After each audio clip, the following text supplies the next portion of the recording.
Item ಯಾವುದೇ ಇರಲಿ try ಮಾಡಿ ಆಚಿ ಚಿಕನ್ ಮಸಾಲಾ. ಆಚಿ ಚಿಕನ್ ಮಸಾಲಾ.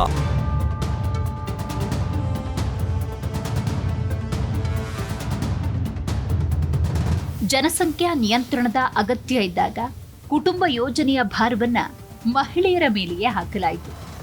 ಈಗ ಜನಸಂಖ್ಯೆ ಬೇಕೆಂದಾಗಲೂ ಹೆಚ್ಚು ಹೆರಬೇಕು ಅನ್ನೋ ಒತ್ತಡವನ್ನ ಅದೇ ಮಹಿಳೆಯರ ಮೇಲೆ ಹೇರಲಾಗ್ತಾ ಇದೆ. ಇದು ಮಹಿಳೆಯ ಸ್ವಾಯತ್ತತೆ ಮತ್ತು ಆಕೆಯ ಸಂತಾನೋತ್ಪತ್ತಿಯ ಹಕ್ಕಿನ ಮೇಲೆ ಹಸ್ತಕ್ಷೇಪವಲ್ಲವೇ ಅನ್ನುವಂಥ ಪ್ರಶ್ನೆಯನ್ನ ಹುಟ್ಟುಹಾಕಿದೆ. ಮಹಿಳೆ ಎಲ್ಲಿದ್ದರೂ ಬರೀ ಸರಕಾಗೆ ಕಾಣೋ ಸಮಾಜ ಇದು.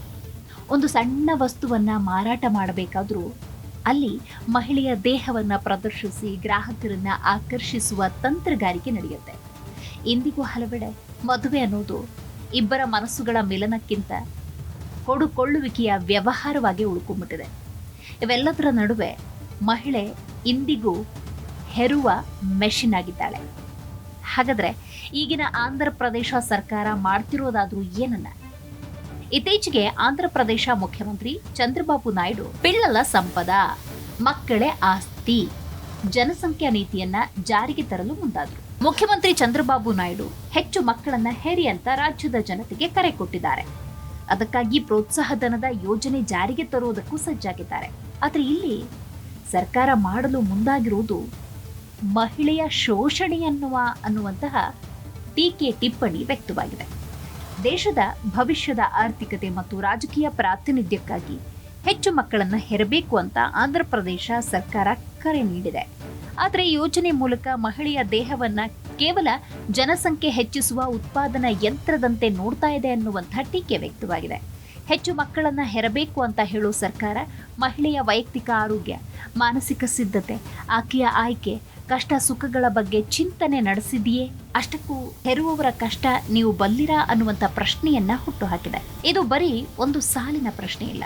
ಶತಶತಮಾನಗಳಿಂದ ಮಹಿಳೆಯರ ದೇಹ, ಶ್ರಮ, ಆರೋಗ್ಯದ ಮೇಲಾಗ್ತಿರುವ ಸಾಮಾಜಿಕ ಮತ್ತು ರಾಜಕೀಯ ಒತ್ತಡಗಳ ಆಳವಾದ ಪ್ರತಿಫಲನ.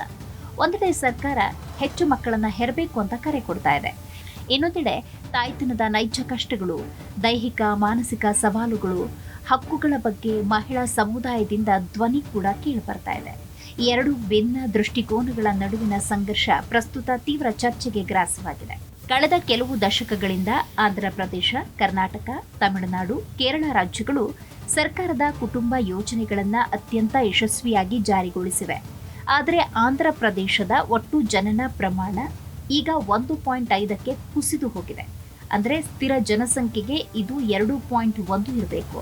ಇದೇ ಅವಧಿಯಲ್ಲಿ ಉತ್ತರ ಪ್ರದೇಶ, ಬಿಹಾರದಂತಹ ಉತ್ತರದ ರಾಜ್ಯಗಳಲ್ಲಿ ಜನಸಂಖ್ಯೆ ಭಾರಿ ಪ್ರಮಾಣದಲ್ಲಿ ಹೆಚ್ಚಾಗಿದೆ.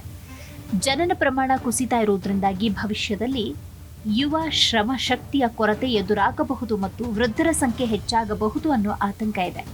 ಇನ್ನೊಂದು ಕಡೆ ಜನಸಂಖ್ಯೆಯ ಆಧಾರದ ಮೇಲೆ ಮರು ವಿಂಗಡಣೆ ನಡೆದರೆ ಜನಸಂಖ್ಯೆ ನಿಯಂತ್ರಿಸಿದ ದಕ್ಷಿಣ ರಾಜ್ಯಗಳು ತಮ್ಮ ಲೋಕಸಭಾ ಸೀಟುಗಳನ್ನು ಕಳೆದುಕೊಳ್ಳಬೇಕಾಗತ್ತೆ. ಹೆಚ್ಚು ಜನಸಂಖ್ಯೆ ಹೊಂದಿರುವ ಉತ್ತರದ ರಾಜ್ಯಗಳ ಸೀಟುಗಳ ಸಂಖ್ಯೆ ಹೆಚ್ಚಾಗುತ್ತೆ. ಇದರಿಂದ ಕೇಂದ್ರ ರಾಜಕಾರಣದಲ್ಲಿ ದಕ್ಷಿಣ ಭಾರತದ ಧ್ವನಿ ಮತ್ತು ರಾಜಕೀಯ ಪ್ರಾತಿನಿಧ್ಯ ತೀರಾ ದುರ್ಬಲಗೊಳ್ಳುತ್ತೆ. ಅಷ್ಟು ಮಾತ್ರವಲ್ಲದೆ ಕೇಂದ್ರ ಸರ್ಕಾರ ರಾಜ್ಯಗಳಿಗೆ ನೀಡುವ ತೆರಿಗೆ ಪಾಲನ್ನು ನಿರ್ಧರಿಸುವಾಗ ಜನಸಂಖ್ಯೆಯನ್ನ ಒಂದು ಪ್ರಮುಖ ಮಾನದಂಡವಾಗಿ ಬಳಸುತ್ತೆ. ಜನಸಂಖ್ಯೆ ಕಡಿಮೆಯಾದಷ್ಟು ಆಂಧ್ರ ಪ್ರದೇಶದಂತಹ ರಾಜ್ಯಗಳಿಗೆ ಕೇಂದ್ರದಿಂದ ಬರುವ ಹಣಕಾಸಿನ ನೆರವು ಕಡಿಮೆಯಾಗುತ್ತಾ ಹೋಗುತ್ತೆ. ಎಲ್ಲ ಕಾರಣಗಳಿಂದಾಗಿ ದಕ್ಷಿಣ ಭಾರತದ ರಾಜ್ಯಗಳು ಈ ಕ್ಷೇತ್ರ ಮರು ವಿಂಗಡಣೆಯನ್ನ ಜನಸಂಖ್ಯೆ ಆಧಾರದಲ್ಲಿ ಮಾಡುವುದನ್ನು ವಿರೋಧಿಸ್ತಾ ಬಂದಿರುವುದು. ಆದರೆ ಕೇಂದ್ರದಲ್ಲಿ ಎನ್ಡಿಎ ಒಕ್ಕೂಟದ ಭಾಗವಾಗಿರುವ ಆಂಧ್ರ ಪ್ರದೇಶದ ಚಂದ್ರಬಾಬು ನಾಯ್ಡು ನೇತೃತ್ವದ ಟಿಡಿಪಿ ಕೇಂದ್ರದ ಈ ಕ್ರಮವನ್ನ ವಿರೋಧಿಸುವ ಬದಲು ತಮ್ಮ ನಾಗರಿಕರ ಮೇಲೆ ಹೊರೆ ಹಾಕುವುದಕ್ಕೆ ಮುಂದಾಗಿದೆ ಅನ್ನುವಂತಹ ಟೀಕೆ ವ್ಯಕ್ತವಾಗಿದೆ. ಹೌದು, ಅದಕ್ಕಾಗಿ ಹೆಚ್ಚು ಮಕ್ಕಳನ್ನ ಹೆರಬೇಕು ಅಂತ ಸರ್ಕಾರ ಘೋಷಿಸ್ತಾ ಇದೆ. ಅದಕ್ಕಾಗಿ 30,000 ರೂಪಾಯಿ ಪ್ರೋತ್ಸಾಹ ಧನ ನೀಡುವುದಕ್ಕೆ ಮುಂದಾಗಿದೆ. ಆದರೆ ಇಂದಿನ ದುಬಾರಿ ಶಿಕ್ಷಣ, ಜೀವನ ವೆಚ್ಚಕ್ಕೆ 30,000 ರೂಪಾಯಿ ಸಾಕಾಗುತ್ತೆಯೇ ಅನ್ನೋ ಪ್ರಶ್ನೆ ಕೂಡ ಉದ್ಭವಿಸಿದೆ. ಇಷ್ಟು ಮಾತ್ರವಲ್ಲದೆ ಈ ಗರ್ಭಧಾರಣೆಯಿಂದಾಗಿ ಉಂಟಾಗುವ ದೈಹಿಕ ವೇದನೆ, ಆರೋಗ್ಯದ ಹಾನಿ, ಉದ್ಯೋಗ ಕಳೆದುಕೊಳ್ಳುವ ಭೀತಿ ಬಗ್ಗೆ ಸರ್ಕಾರ ಚಿಂತನೆಯೇ ನಡೆಸಿಲ್ಲ ಅನ್ನುವಂಥ ಆಕ್ರೋಶ ವ್ಯಕ್ತವಾಗಿದೆ.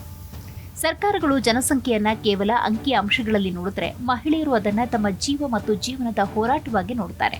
ಗರ್ಭಧಾರಣೆ, ಹೆರಿಗೆಯ ವೇದನೆ, ಹೆರಿಗೆಯ ನಂತರದ ಆರೋಗ್ಯದ ಏರುಪೇರುಗಳನ್ನು ಅನುಭವಿಸುವವಳು ಮಹಿಳೆ ಮಾತ್ರ. ಸೂಕ್ತ ಪೌಷ್ಟಿಕಾಂಶ, ಆರೋಗ್ಯ ಸೌಲಭ್ಯಗಳಿಲ್ಲದೆ ಹೆಚ್ಚು ಮಕ್ಕಳನ್ನ ಹೆರುವುದು ಆಕೆಯ ಜೀವಕ್ಕೆ ತರುವ ಅಪಾಯ. ಮಕ್ಕಳನ್ನ ಕೇವಲ ಹೆತ್ತರೆ ಸಾಲುವುದಿಲ್ಲ, ಅವರನ್ನ ಸಾಕಿ ಸದುದ್ದೇಶದ ಪ್ರಜೆಗಳನ್ನಾಗಿ ಮಾಡುವ ಜವಾಬ್ದಾರಿ ಕೂಡ ಪೋಷಕರದು. ಇದಕ್ಕೆ ಸರ್ಕಾರ ಬೇಕಾದಷ್ಟು ಆರ್ಥಿಕ ಸಹಾಯ ಮಾಡುತ್ತೀಯೇ ಅನ್ನೋ ಪ್ರಶ್ನೆ ಉದ್ಭವಿಸಿದೆ. ಅಷ್ಟಕ್ಕೂ ದೇಶದ ಅಥವಾ ರಾಜ್ಯದ ಭವಿಷ್ಯಕ್ಕಾಗಿ ಮಹಿಳೆಯರ ಗರ್ಭಾಶಯಗಳನ್ನು ನೀತಿ ನಿರೂಪಣೆಯ ಸಾಧನಗಳನ್ನಾಗಿ ಬಳಸೋದು ಎಷ್ಟು ಸರಿ ಅನ್ನೋದೇ ಸದ್ಯದ ಪ್ರಶ್ನೆ. ಜನಸಂಖ್ಯೆ ಸಮತೋಲನ ಕಾಯ್ದುಕೊಳ್ಳುವುದು ಸರ್ಕಾರದ ದೃಷ್ಟಿಯಿಂದ ಮುಖ್ಯವಾಗಿರಬೇಕು. ಆದರೆ ಮಹಿಳೆಯರ ಆರೋಗ್ಯ, ಶಿಕ್ಷಣ, ಉದ್ಯೋಗ ಮತ್ತು ಮಕ್ಕಳನ್ನ ಬೆಳೆಸಲು ಬೇಕಾದ ಗುಣಮಟ್ಟದ ಜೀವನೋಪಾಯವನ್ನ ಖಾತ್ರಿಪಡಿಸದೆ ಕೇವಲ ಹೆಚ್ಚು ಮಕ್ಕಳನ್ನ ಹೆರಿ ಅಂತ ಕರೆ ನೀಡೋದು ಏಕಪಕ್ಷೀಯ ನಿಲುವು ಅನ್ನುವಂತಹ ಅಭಿಪ್ರಾಯ ವ್ಯಕ್ತವಾಗಿದೆ. ಹೆರುವವರ ಕಷ್ಟವನ್ನು ಅರಿತು ತಾಯ್ತನವನ್ನ ಗೌರವಿಸಿ ಮಹಿಳೆಗೆ ನಿರ್ಧಾರ ತೆಗೆದುಕೊಳ್ಳುವ ಸಂಪೂರ್ಣ ಸ್ವಾತಂತ್ರ್ಯ ನೀಡಿದಾಗ ಮಾತ್ರ ಈ ಚರ್ಚೆಗೆ ನ್ಯಾಯ ಸಿಗುವುದಕ್ಕೆ ಸಾಧ್ಯ.